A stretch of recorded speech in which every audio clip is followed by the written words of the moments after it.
Hi, and welcome to Finding Your Way Through Therapy. The goal of this podcast is to demystify therapy, what can happen in therapy, and the wide array of conversations you can have in and about therapy.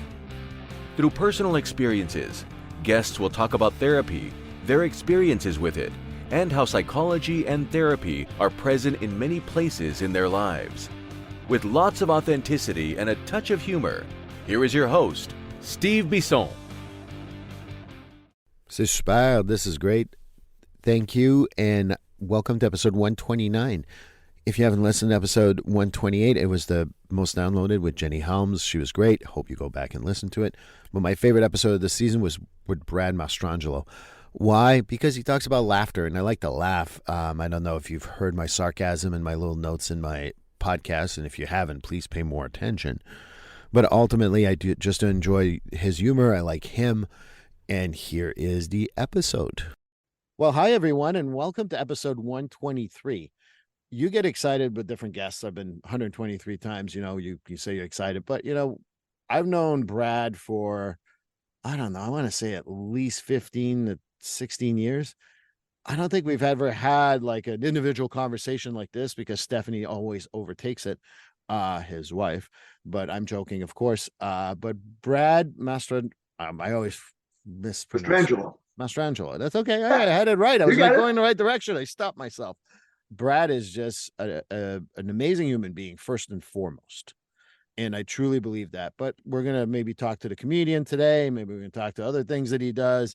But Brad, I was lucky enough to see him recently on do his stand-up. And of course, he didn't see me, which is perfect. That's what I wanted, because I didn't want any Canadian jokes or old man jokes. But Brad, welcome to Finding Your Way Through Therapy. Oh, it's great to be here, Steve. Thank you. And congratulations on all you've been doing. I enjoy this tremendously, and people seem to like it. And it's always good to have someone who, I like to bring people on that people may not know. And if they discover him, they discover him. And if they knew about him, they tell all their friends, and I get 100,000 downloads, as you obviously will be bringing to me. But Brad, if you want to tell us a little more about yourself, because I know you, but obviously our audience may not know you. Yeah, well, I'm just let's see.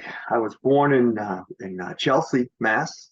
That's a humorous on its own, and then and then moved from there to Wakefield, and now I've got two brothers, and now my wife Stephanie. I've been married for it's going to be 29 years coming up soon. We live up Wayland now, and have one daughter, Sophia, who's a junior in college. And I've had my own carpet cleaning business for about 35 years. So I still do that.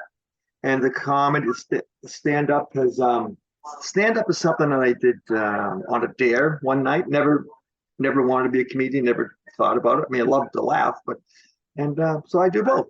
Carpet cleaning. Yeah, like I said, came into it on a dare, and now been probably 30. In 1991 was the first time I went on stage at Nick's Comedy Club. And where's that? That's in Boston. That's one of the original, real big ones. And but now, I worked a lot. I travel the country on cruise ships, and my wife and daughter have got to see some pretty great places. So that, and like you say, you never know what life's going to bring you. So that's what happened. So on a dare. Yeah. I went to see you for the first time since I've known you. Right. And I'm like, even if you dared me to go on stage, I'd be like, yeah, I'm good. I'll hide behind this microphone that no one sees. Well, how did that come about? Well, bunch of friends. Look, here's the backlash. I'm such the anti-comedian. I'm not a drinker. I've never done drugs. I was a good athlete, all through college. So that was but I was funny with the guys. You know how it is. Yeah. And a friend of mine, I guess, went to a comedy show and you could do that. And I said, no. So for months and months, they kept begging, So honestly, to shut them up, I said, all right, we'll go.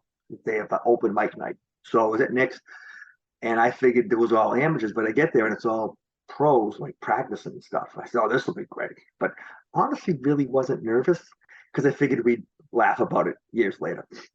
So I get on, they give you like 5 minutes. And I think I was just talking about family and stuff, and everyone would laugh and laugh. And so I finish, and the booker for the nightclub comes over. He says, how long you been doing this? I says, 5 minutes. So he tried to convince me to come back. And I said, no, this is a one-time thing. So he did. And they had me at this competition at Stitches Comedy, which is gone, but it used to be down by Fenway. And so I went on the second time I did comedy at this little competition, and I won. So that was weird. And then they started offering to pay me. So I said, well, I guess, so it was really kind of like that. That's how I kind of stumbled into it, and then the rest, as they say, is history. Well, when we talk about like falling into it, I hear that all the time. Yeah. And the other part that I want to say is that, well, you got to have a little more passion than just falling into it. Because, it's a good point, because once you start, and then I'll say, and any comedian will tell you this, you get that feedback, that laughter. It's contagious. It's like it puts you on an emotional high, because it's, they're accepting you.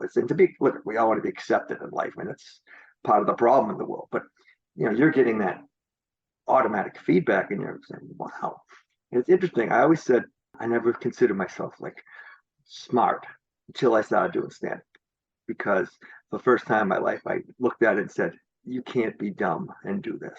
So emotionally, for me, it was a real big turning point in my life, mentally, which was good. Yeah.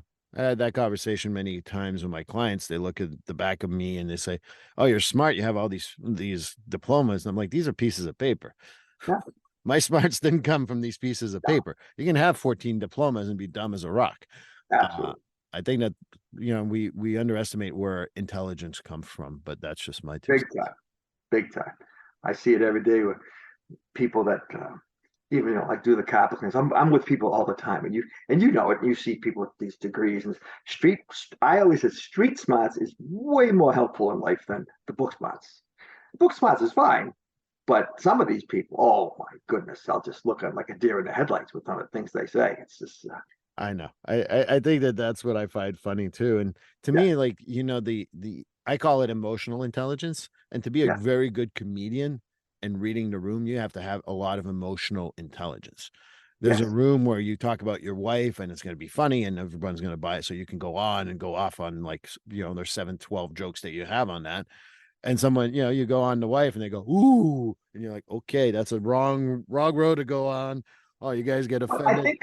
I think I do, and I think hopefully you notice it as in a way that, and I always during a point in the show say how much that I love her and she's my best friend. So I always do. So to kind of, it's more like a relatable thing that all marriages have. That's what I'm going for, and I think that comes across. I hope it does. But it does. But my point is that sometimes you read the room and you say, okay, maybe I got to go to another set of jokes, and that takes a lot of intelligence, in my opinion. Yes, you're right. You do. You could usually tell about 3 or 4 minutes into the show where you're going to go with the material. Yeah, because I think that I know how much you joke around with Steph, and I know how much you love each other. So it's always good to kind of relate it, but it also for me, it's always been like I've seen comedians, and sometimes people get like, well, I can't believe he said that about his daughter, his wife, his neighbor, and I'm like, you understand this is a profession, right? Understand that this is not like who they really are, and if it is truly who they are, I mean, I guess that can happen, but there's a part of truth of it, but it's not. It's a show. It's truth be told, Stephanie could say way more things about me than I could about her. This is not the show to do it, but yes, I know that. but I think that that's what it is, right? And there's something about being able to laugh about yourself or laughing about it's so important. I mean, as a therapist, I people always go like, well, you always like crack a joke here and there, and I'm like, yeah, because you gotta laugh about yourself. I mean, I'm not gonna win. That's our problem in today's world. I really do. I mean, I'm not gonna get political, but boy, if we could just laugh a little more at ourselves, I think we'd be a little better off. I don't think it's political. I think it's social. Yeah. People joke around. I was the first thing I didn't even set it up, so I'm gonna just say it now. I'm like, the meeting of all men. And always some people are like, oh, you got no hair. And I'm like, you really think this is the first time someone commented on me? You're a genius. But I think you're right. It's socially, we need to learn how to take a joke. Big time. big time.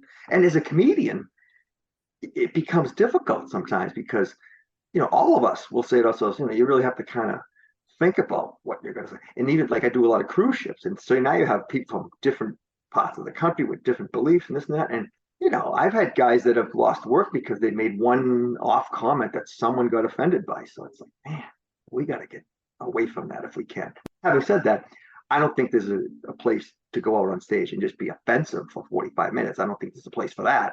But what's the things that have become offensive now and that may have been before are miles apart. That's the problem. Right. I agree. Yeah. I mean, one of my all-time favorites is Don Rickles. Oh, God, me too. And if you bring Don Rickles to this world, I know he's no longer of this world, but if you brought him to a stand-up situation anywhere now, Don would be booed off stage, would be like ostracized. And yet I think Don did a lot of funny shit. Oh, God. Well, Steph and I saw him in Las Vegas. Oh, really? What a lot of people don't know unless you see him, at the end of the show, whoever he was picking on was brought out a bottle of champagne. And he ended the show by saying, we're just having fun. We have to laugh at each other. And I was so impressed by that. And but you're right. He wouldn't. Look at All in the Family, my favorite television show ever. That would last for 10 minutes nowadays.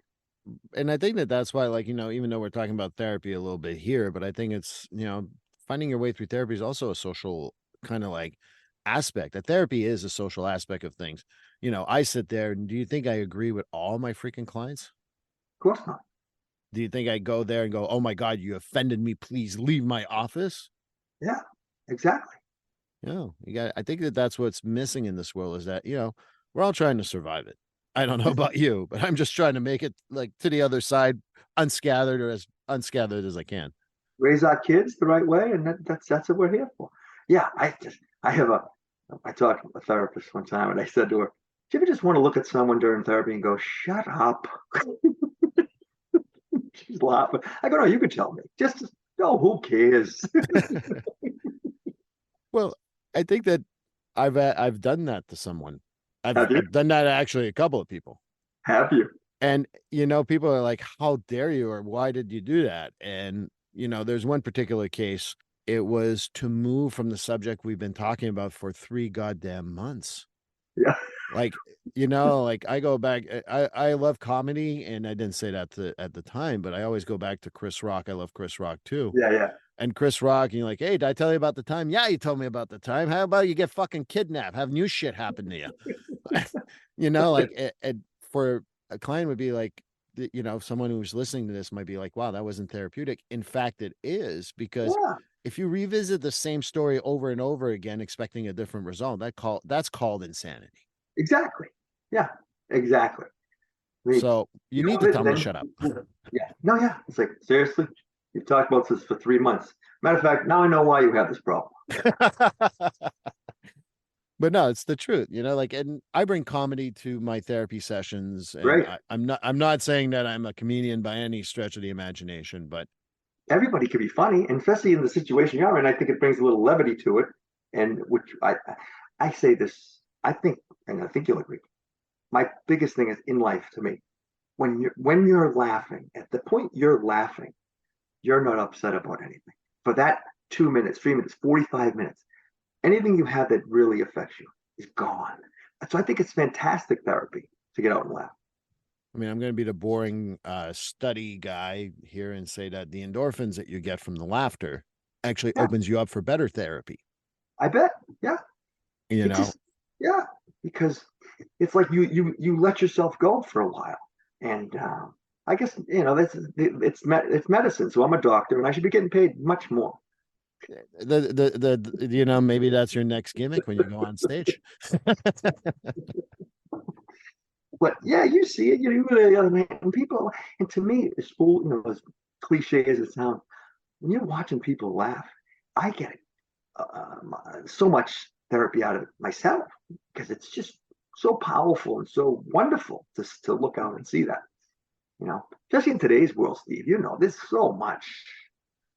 That being at your show, there was a couple of people that were like, and this is on YouTube too, so you can see me, but and with their arms crossed, sitting there. Well, all right, make me laugh, monkey man.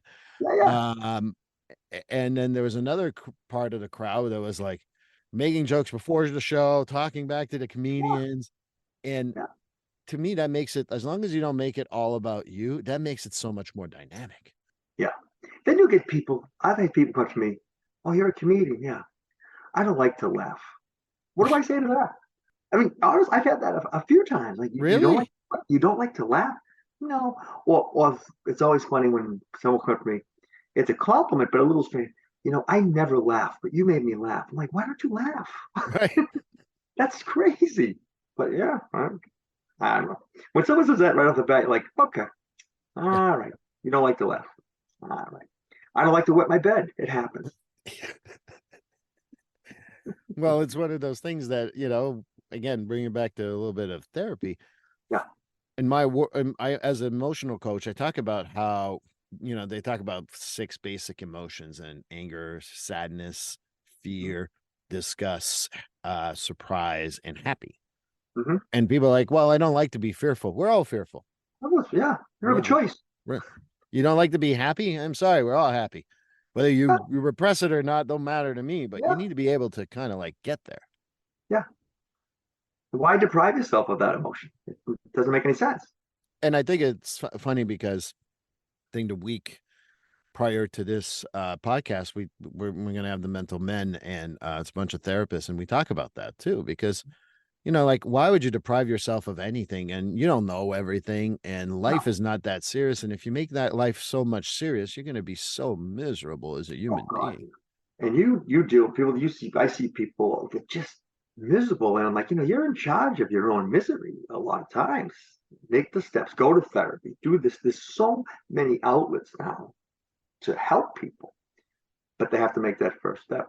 Like Yeah, and I mean, I worked with your wife in a specific environment Yeah. where we needed to, like, people would be like, sometimes I remember people would be like, you made that client laugh. You left and they're in a good mood. They came in, they had like a scowl on their face. Hmm. I'm like, did they talk to you and say goodbye? Yeah. Oh, they never do that. I'm like, exactly. That's how important it is to make at least people smile and laugh and all that. And just my 2 cents. Yeah. No, I swear by it. That's you just can't help to feel better about yourself when you're smiling or laughing. Not that it's going to cure everything, but it goes a little ways to helping you push forward. And also being able to take yourself less seriously. I think that's the other part too that you talk about, Biggest thing. socially.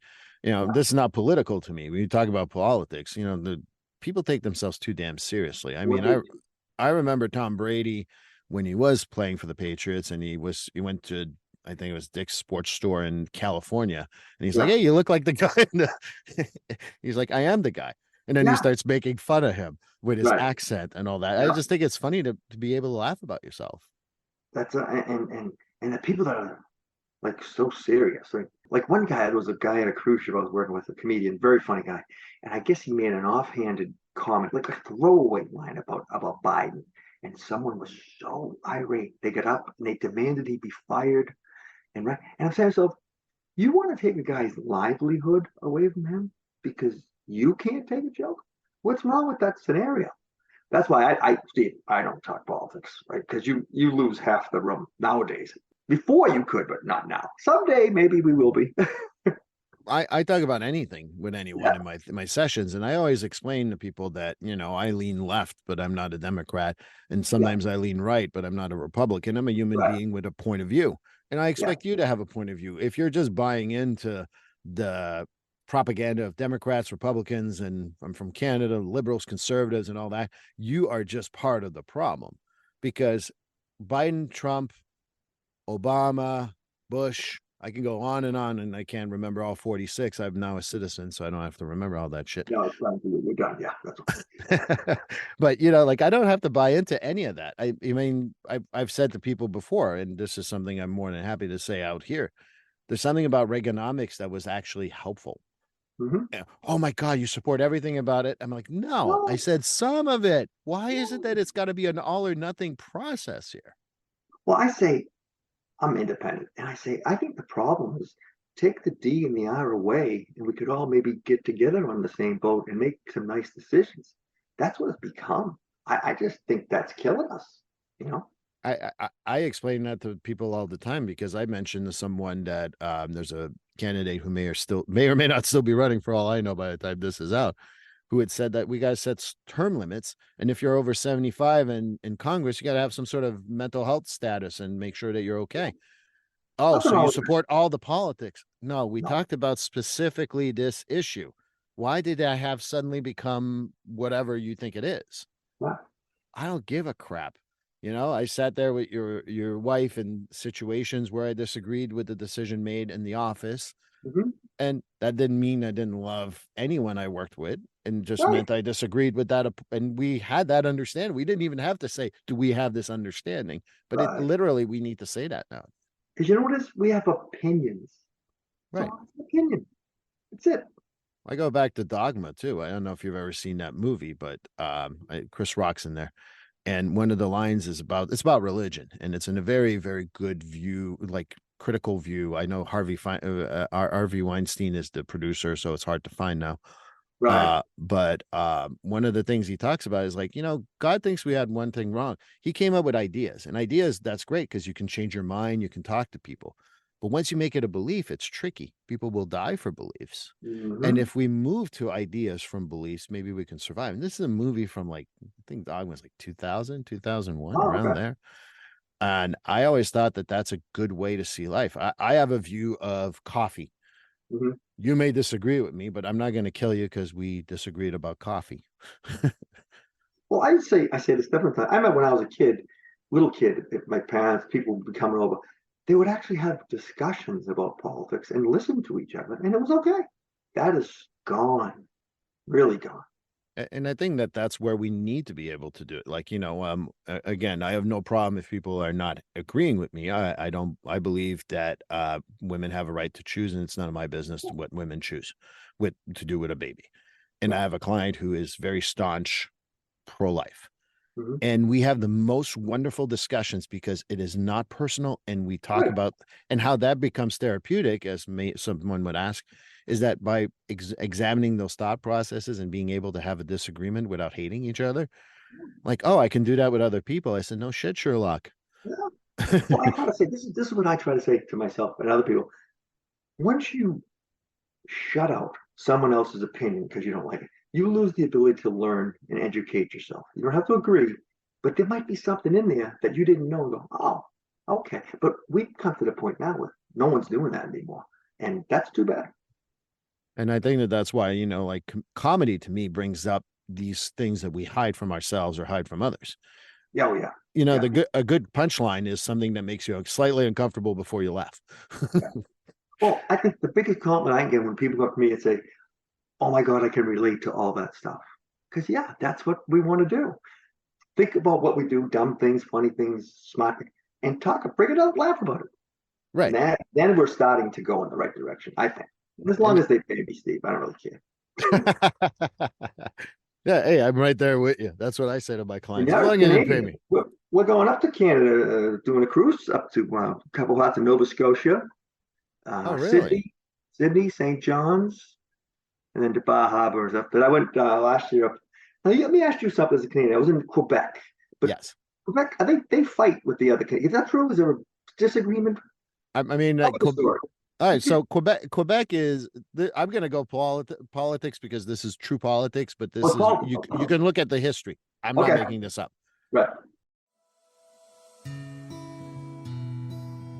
In the world of therapy, the power of connection and understanding is undeniable.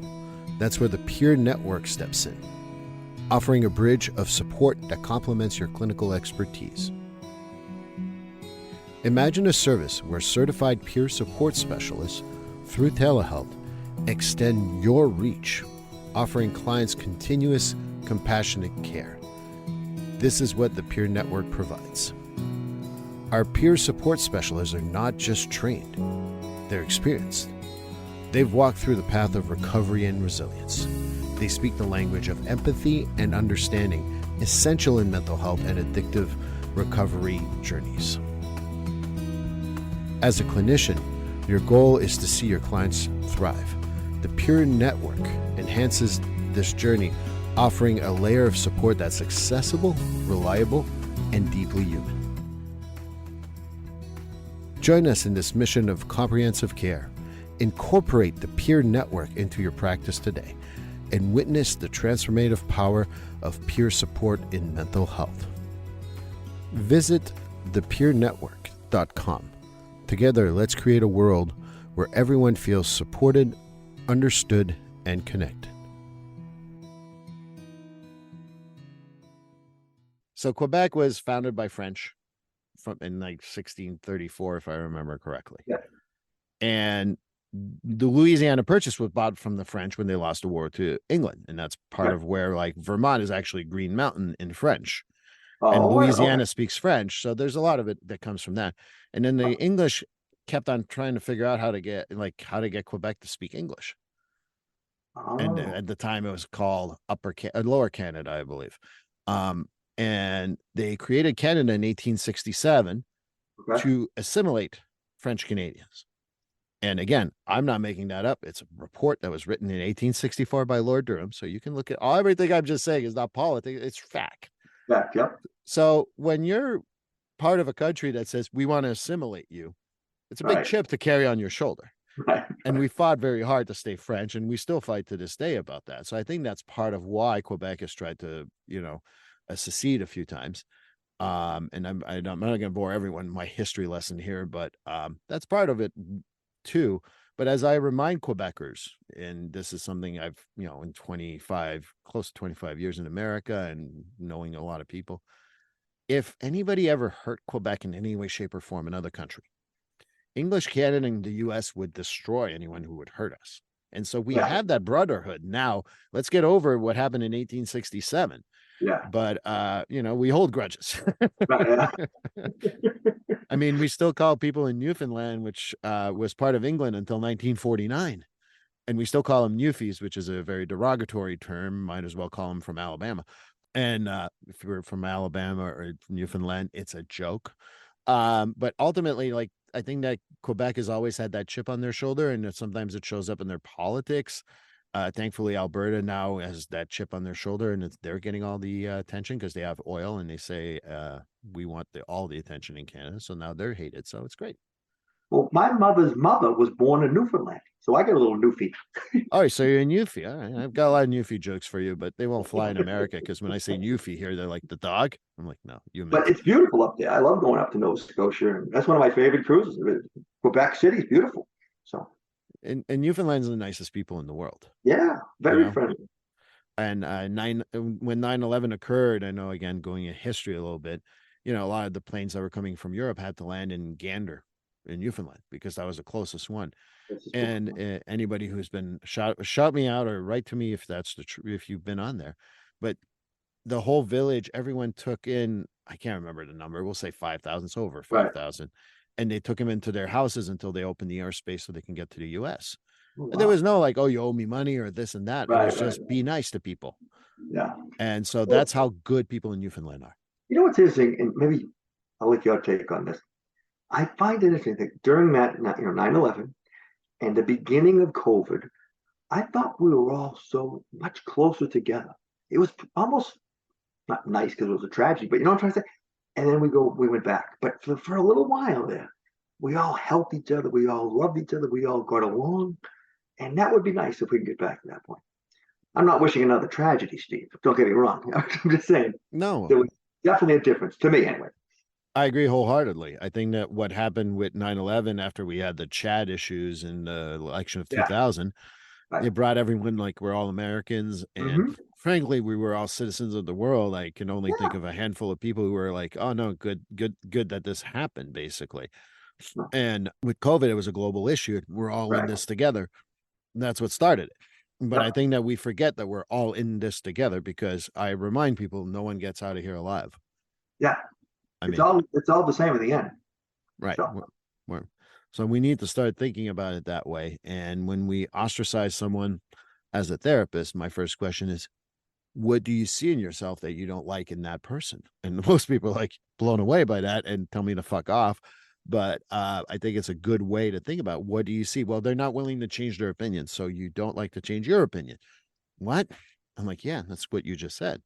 Fuck you. And then they kind of explore it, and they're like, lo and behold, that's absolutely true.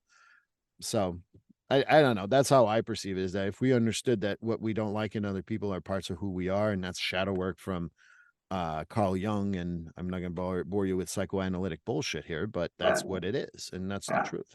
And I like to say, there's nothing wrong with not liking people. I hate a lot of people, Steve. No, it's not horrible, but let them go. Don't let them consume your mind 24 hours a day. It's okay, you know? And it's, as a therapist, I've said this to a few people, and I'm fine with saying that again. I hate people. I like individuals. I like small groups of people, but large number of people, it seems like the IQ just drops as the bigger the crowd gets. Oh, yeah. Yeah. You should want cruise ships. All right. Well, you can tell my girlfriend, she was like, oh, we should go on a cruise ship. No. Oh, there's great people watching on cruise ships, Steve. You could write a book. I'm trying to stay away from work and writing books. I take Steph loves it too. She'll just sit there with her Kindle and read and just look up, because you gotta look. You just gotta look. You're like, this is what life is, right? Tattoos, more tattoos. I said, the one guy, his whole body was tattooed, everything. I said, did you run out of paper? What the hell is going on? Yeah, and I've yet to have a tattoo yet, so I can't. Know, nothing wrong with it, but now a lot of the women have them. A lot of women have tattoos, which is fine. But a lot of women who are in their 80s now, the tattoos are much lower than they were. Right, correct. Yeah. There's a visual for everybody listening today. Yes, and I now I'm a little disturbed, but that's okay. I'm usually very disturbed based on what most people tell about me.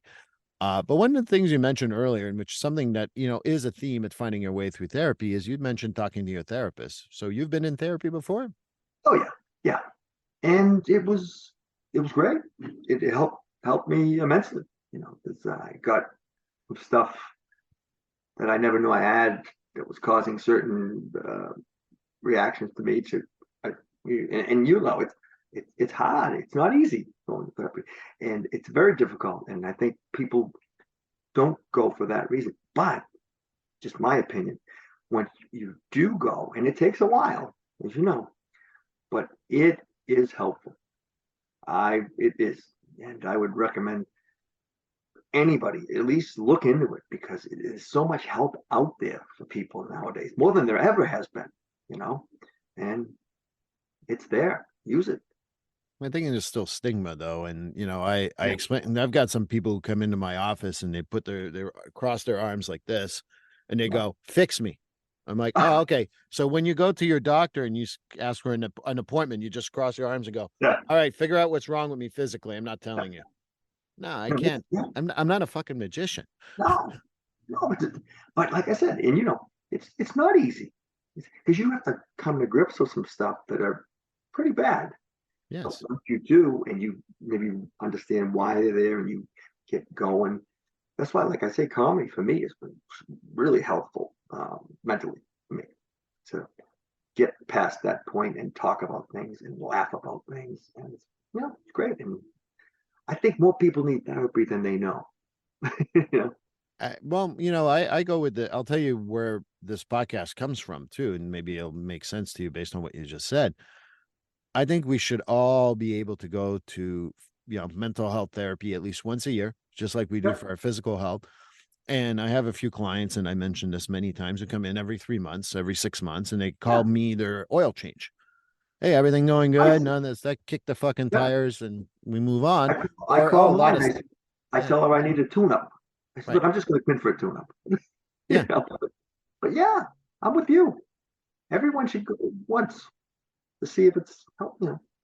Yeah, and I think that for me, it's not going once; it's going, a few times and find a good match, because I'm not everyone's cup of tea. I mean, your comedy is great, but maybe someone somewhere somehow doesn't like it. Exactly. So go see another comedian. Yep, it's the same exact thing. No, I agree 100%. I like to go to a team of doctors if I could, Steve. I like to have 10 to 12 and just sit there. And, what are you all thinking? We've been talking for an hour now. Come on, give it to me straight. Well, there's a group in Quebec called Rakibel Oreilles, and they used to have a joke. I went to group therapy. It was me and 20 other doctors. It's true. They and then I think the other line is they really fucking like me. I used to line up for the electroshock therapy. I don't lie down now. I draw the bridge. I'll sit, but I don't lie. But yeah, no, I think that's, that was always kind of like my view is that, you got to figure out what works for you. And, I know that Let me tell you, people, I was one of those people that no way, I'm never going to no big, college athlete, tough guy. No way. But now you go and the good ones, like they'll hit things and you're like, wow. I came out shaking my head, going, okay, I got some work to do. I mean, the day you think you don't have any work to do mentally should be the day you're heading towards your grave, essentially. Yeah, yeah, I agree. Yeah. Okay. I'm a therapist and I go to therapy and there's always shit I got to work on. And I would think that more people are in therapy today. I don't know, but I would think so with the amount of stress in life. There's more people in therapy than there's ever been. Yeah. The problem is that we don't have enough therapists to fill out all the demand, number one. Yeah. And number two, I think that with people in our field, because of especially COVID, but it had been started before that, we were a shortage about 125,000 before COVID. We're a shortage of about 250,000 now plus. Really? And I think that with therapists too, and again, this is my soapbox, insurance companies don't pay us enough. Right. And they expect us to work miracles in 12 weeks. Well, I don't fucking do miracles in 12 weeks. I tell people all the time, if you think you're going to come here 12 times and you're going to be fine, I'll find you a therapist that thinks they can. Yeah. If you want a therapist that's perfect, again, I'll find you someone who thinks they're perfect. I'm fucked up as much as the next person. That's but I'm a good fucked up. You should start a drive-through therapy session. Just have a drive-through. Yeah, well, 1 billion served, just like McDonald's. Just keep them coming. You're fucked. That'll be $20. Next. Would you like a Happy Meal with that? I joked around because people have said to me like, and this is something I've seen in on Instagram too and different social media, is we got to be able to also kind of like people like, oh, you should come to see my family. You'd understand why I'm fucked. I'm like, don't worry, I already know why you're fucked. But sure, I'll go see your family. See, everybody's family's fucked. Everybody. Find me one that isn't. They're not out there. I've had clients say to me, I'm dad, mom, whatever, and they're going to blame me when they grow up. I'm like, of course they will. Who do you spend the most time with for the first, arguably, 12 years of your life? No. And of course, you're going to fuck them up. Not purposely. Most parents don't try to fuck up their kids on purpose, but they do. Yeah. But we're all in the same boat. Oh, God. My family dinners were fantastic. Fantastic. Silver was thrown. It was beautiful. Chelsea must have been really fun. Oh, beautiful part of the country. I suggest vacationing there to people many times if you can. Okay, book a bed and breakfast in Chelsea. There's many. It's a new thing there. and if you don't know what we're talking about, look it up. I promise you'll find this funny. Take a ride there. You don't know. Then you'll really go to therapy. As soon as you drive out, you'll go. You get to Revere, you'll make an appointment. Yeah, well, I was thinking more like Lynn, but that's me. What else? Lynn's Chelsea, only bigger. Yes. Yeah. Lynn. Yeah. What's that statement? I'm doing a show at the Lynn Auditorium, and they're giving us vests to wear on stage. Oh, great. Just in case. Huh. Did they give the joke? You don't know. So, is there a giveaway for people to go see you too, so that they can wear the vest in case? Yeah, you have to shoot first. There's the target outside. Oh, okay. So I got to see if I'm a good sharpshooter. Yeah. That sounds exactly like Chelsea. That's a different dynamic. We've joked around a whole lot here and, talked about serious stuff too. But, I think of everyone who does kind of work like a comedian, a bartender, a hairdresser, a therapist. We're all therapists in some ways too. Yeah. I know I have this, you don't have a diploma on the wall. I don't care about any of that stuff. Yeah. Do you think that that's part of what is also therapeutic, not only for you, but what you feel you kind of give to your crowd? Because it is a give and take when you do comedy. Yeah. Oh, absolutely. No, I think by talking about, you saw my show, my family growing up, stuff like that. Everyone can connect right there. And I think if I can laugh at it, maybe they can too, because, as we get older, we should laugh at it. Traumatic things, fine. But a lot of things, we all went through the same stuff as kids because that was their generation. That's how they knew to do it. And now we do it different. So we laugh at the differences, I mean, I talk about, getting hit as a kid. You can't even talk about that nowadays. But that was reality back then. You screwed up, you got a slap, and we go, I'll tell you one story. I did a show years ago and I talked about growing up and getting a spank. And a woman comes up after the show. The crowd was fantastic. She starts the conversation by saying, excuse me, I'm a Harvard professor. That's how she started. I go, oh, shit. Great. That's a good start. That's great. Anyone who starts that, she goes, I was very offended at the way you talked about how you got hit growing up. I go, how do you think I felt getting hit? Miss Harvard professor. I'm like, you dick. What was that up on you to come tell me that I shouldn't talk about my life? But, I am a Harvard professor. I said, well, I graduated at Bridgewater State. How do you like that? What's that old joke? I once performed at Madison Square Garden, but then the usher came over and said, shut up. There's an artist on stage. Shut up. That's what I kind of remind people when I'm a Harvard professor. I went to Harvard. They kicked me out because they're saying you can't sleep here. Yeah. I applied there. They said, wrote back my letter. Said, what are you, shitting me? Lots of luck at Burger King. And hence Bridgewater. Yeah, I mean, to be that stuck on yourself to start a conversation with, I'm a Harvard professor, and then tell me that you're offended at what I went through. What's wrong with that picture? I want to say, let me slap you, and now you can really get a feel for how I went through. Oh, you smartasses me. Do you know what happened to me when I was a smartass? Bang. Yeah, exactly. So it's funny. Those are fun. Things like that. And I remember I've had many times people come up to me, Steve, on a serious note, and thank me. They said, they've gone through a horrible experience. I haven't laughed in months, and you made me forget about it for 40 minutes. And that hits me right here because that's pretty cool to me that I had that effect, I go back to what you just said because I think that, as we wrap up a little bit here, I think comedy therapy and all that, once we start really talking to people, we realize that we're all in the same boat, number one. And number two, if I can connect with Brad or Chris or John or Lacey or Izzy or whatever, I think that we can just realize that we're all humans and we all have our own experiences. And if you don't try to one up each other and just realize that everyone's situation is different, I think it would be a lot better. Oh God, we're fighting the same battle. We're all here together. Exactly. Money doesn't mean money, nothing. We're all the same. I'm with you, man. I'm with you 100%. World will be a better place. We all got to be there. I have a therapist friend of mine who said that, has worked with, millionaires, billionaires, head of industries. They're as miserable as we are. Absolutely. Yeah. What good is it? I mean, they're actually sometimes more miserable because they're like, what you wanted me to do with $1 billion? There's nothing left to give me a thrill. And connection is what gives me a thrill. And yes, I could use the $1 billion. I'm going to play Powerball anytime I can. But look at Steve Jobs, what he said before he passed. How money, when they look at it, really.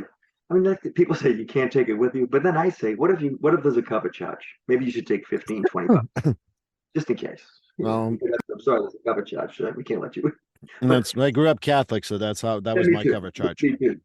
But Steve Jobs to me was like, it was so succinct that he had everything, but he didn't have his health and he couldn't get it. And he said that. He goes, so money, what's it done for me? It's not going to save my life. I think we should all think a little bit more like that, maybe. Well, I think that's a good segue to talk about anything you want to plug, anything you want to discuss. I just have, like I said, I got this. By the time this is, I know I'm going to be at the Kowloon Comedy Club November 3rd, kind of local. And let me see what else do I have.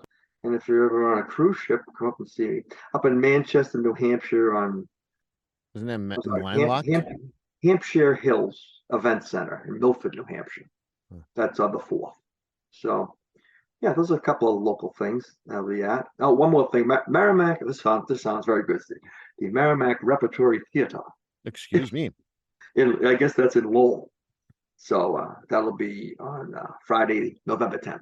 So a couple of gigs if you want to go. And if what people want to follow more about your gigs in the future, maybe to catch this in December because I'm so popular. Where can they look up where you're playing? Just Facebook now. I'm putting together a new website, so just like on Facebook, Brad Mastrangelo. I usually put where I'm going to be. Yeah. I'll get around to a new website pretty soon. Well, I know that people always say these things, but I did see your comedy. I've always enjoyed talking to you as a human being. I loved your comedy. Yeah. I'm not just saying that to be nice to you. You know I that, appreciate hopefully. it. I've always liked Uh, talking to you. It's and always like a fun. and I can tell you, I've been to a few comedy shows across the country.